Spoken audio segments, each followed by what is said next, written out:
नमस्कार दोस्तों, स्वागत है आप सभी का हमारे YouTube चैनल संतोष BIIT टेक्नोलॉजी में। आज हम बात करने वाले हैं एक्सेल में डीगेट फंक्शन का यूज़ करना।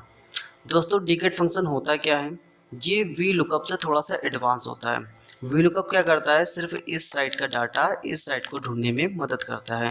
यानी वर्टिकल डाटा पे से हम कोई भी वैल्यू को ढूंढना चाहें तो हम वी लुकअप फंक्शन से ढूंढ सकते हैं।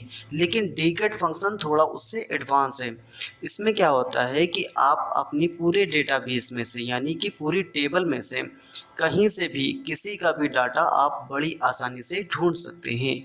तो वही चीज़ आपको हम प्रैक्टिकल के साथ में बताने वाले हैं। तो ज़्यादा टाइम हम ना लेते हुए वीडियो को स्टार्ट करते हैं। सबसे पहले हमने एग्जांपल के तौर पे एक एम्प्लॉय आईडी लिया है और उसका हमें नेम पता करना है कि उसका नेम क्या है। तो हम यहाँ पे सिंपल सा इक्वल प्रेस करेंगे और यहाँ पर डी गेट फंक्शन को यूज़ कर लेंगे। हम यहाँ पे डीगेट करने के बाद ये आपसे डेटाबेस पूछेगा। डेटाबेस में हम पूरी सीट को इस तरीके से सिलेक्ट कर लेंगे। सिलेक्ट करने के बाद में हम यहाँ पर कॉमा लगाएंगे। फिर ये आपसे फील्ड पूछेगा, किस फील्ड का डाटा आपको चाहिए। तो हमें नेम चाहिए था, तो नेम किस कॉलम पर है उसको हम क्या कर देंगे, उसका कॉलम संख्या बता देंगे। तो कॉलम नंबर हमारा क्या है, 2 नंबर पे नेम है हमारा। तो इस तरीके से यहाँ नेम है, तो यहाँ पे हम 2 लिख देंगे और फिर से कॉमा लगाएंगे। उसके बाद क्राइटेरिया पूछ रहा है। क्राइटेरिया मतलब कि आपकी शर्त क्या है।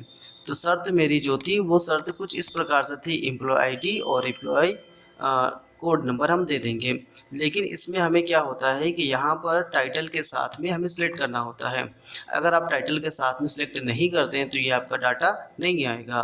तो हमने टाइटल के साथ में सिलेक्ट कर लिया है और ब्रैकेट क्लोज कर देंगे और इंटर कर देंगे। तो देखिए यहाँ पर एम्प्लॉय 104 का नाम जो है वो प्रिया है। यहाँ पे कुछ इस तरीके से आ गया, देख सकते हैं आप। अब दोस्तों, अगर हम यहाँ पे 2 ना देना चाहें और 2 की जगह पर हम कुछ सेल रेंज देना चाहें तो क्या दे सकते हैं? बिल्कुल दे सकते हैं। हम यहाँ पे हम इस सेल रेंज को दे देंगे नेम पे और यहाँ से इंटर कर देंगे, तब भी हमारा वो डाटा एकदम करेक्ट आएगा। ओके।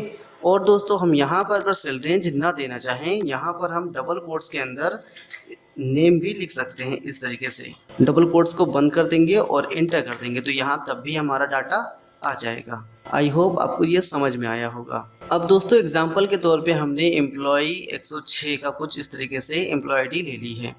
अब हमें इनका नेम पता करना है, डिपार्टमेंट पता करना है, एज भी पता करना है और सैलरी भी पता करनी है, वो भी एक बार में। तो उसके लिए हम क्या करेंगे, सिंपल सा इक्वल प्रेस करेंगे और यहाँ पर डीगेट फंक्शन जो लगाते थे वही हम लगा देंगे। अब ये दोस्तों आपसे डेटाबेस पूछेगा। डेटाबेस में हम पूरी टेबल को इस तरीके से सेलेक्ट कर लेंगे।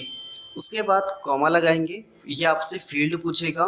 फील्ड का मतलब आपकी शर्त क्या है, मतलब क्या चाहिए आपको। हमको नेम चाहिए सबसे पहले, तो हम यहाँ पे नेम की सेल रेंज को दे देंगे। उसके बाद कॉमा लगाएंगे। उसके बाद ये आपसे क्राइटेरिया पूछेगा। क्राइटेरिया में अभी हमने बताया आपको कि हमको जो शर्त होती है वो देना होता है। तो जो मेरी शर्त है वो एम्प्लॉय आईडी से है कि एम्प्लॉय आईडी के अकॉर्डिंग नेम निकालें, तो हम यहाँ से दे देंगे। उसके बाद अब देखिए क्या करते हैं, यहाँ पर हमने दे दिया। उसके बाद ब्रैकेट क्लोज करते हैं और इंटर करते हैं। तो यहाँ पर एम्प्लॉय 106 में जो है वो नेहा है, इस तरीके से देख सकते हैं आप, वो आ गया है। अब दोस्तों, हम इसको इस तरीके से खींचेंगे तो देखिए अभी क्या होता है, ये सबका नहीं आएगा। देखिए अभी देखो, इस तरीके से वैल्यू नम इस तरीके से दिखा दिया है। डिपार्टमेंट, एज और सैलरी लाने के लिए हमें क्या करना होता है, जो डेटाबेस की जो सेल रेंज होती है उसको फ्रीज करना होता है। तो हम यहाँ पे इसको इस तरीके से सिलेक्ट कर लेंगे और इसको F4 की से फ्रीज कर देंगे। इसके बाद जो आपका ये वाला डाटा है, क्राइटेरिया वाले डाटा को भी हमें फ्रीज करना होता है, तो हम इसको भी फ्रीज कर देंगे F4 से।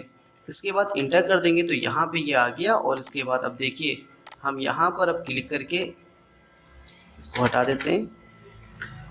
अब देखिए हम इसको क्लिक करते हैं ऐसे और इसको खींच लेते हैं, तो अभी देखिए सबका डाटा हमारा आ जाएगा। हमारा फाइनेंस का भी आ गया, एज भी आ गया और सैलरी भी आ गई।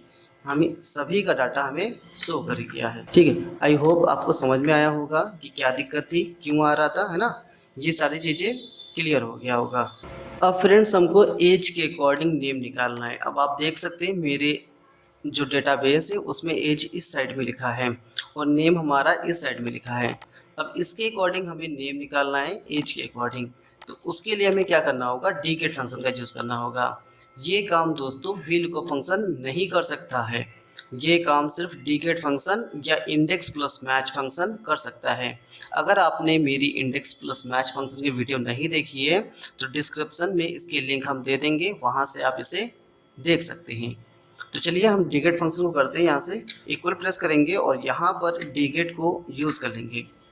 उसके बाद डेटाबेस पूछेगा। डेटाबेस में अभी हम सीख रहे थे कि डेटाबेस में पूरी सीट को हम कहते हैं, पूरी सीट की सेल रेंज को देना डेटाबेस की सेल रेंज कहते हैं। तो हम यहाँ पे पूरी सीट की सेल रेंज को इस तरीके से दे देंगे। इसके बाद कॉमा लगाएंगे। कॉमा लगाने के बाद आपसे फील्ड पूछेगा। फील्ड में हम नेम की सेल रेंज को दे सकते हैं या फिर हम जहाँ से सिलेक्शन किया है उस कॉलम को दे सकते हैं जहाँ पर नेम का कॉलम है। तो हमने सेल रेंज दे दी। उसके बाद कॉमा लगाया। क्राइटेरिया पूछ रहा है, क्राइटेरिया में वो शर्त देनी होती है किस शर्त के अकॉर्डिंग आपको डाटा चाहिए। तो हमको एज के अकॉर्डिंग डाटा चाहिए था, तो हम एज की सेल रेंज को इस तरीके से दे देंगे।